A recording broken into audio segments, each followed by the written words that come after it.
I carabinieri delle stazioni di Santo Stefano Quisquina e di Cianciana hanno denunciato in stato di libertà 4 giovani, tutti originari delle province di Siracusa e Catania, indagati, in concorso tra loro, per 2 distinti episodi di tentata truffa aggravata, messi in atto con il cosiddetto metodo del sedicente carabiniere.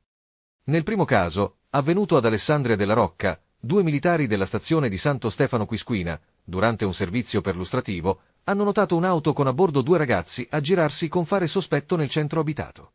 Fermati per un controllo, i giovani non hanno fornito spiegazioni plausibili sulla loro presenza in loco.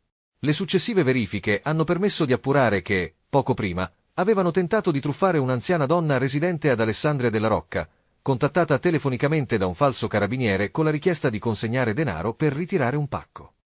Nel secondo episodio, verificatosi a Cianciana, i carabinieri della locale stazione sono intervenuti su segnalazione di un cittadino che, intuendo il tentativo di raggiro, ha prontamente avvisato le forze dell'ordine.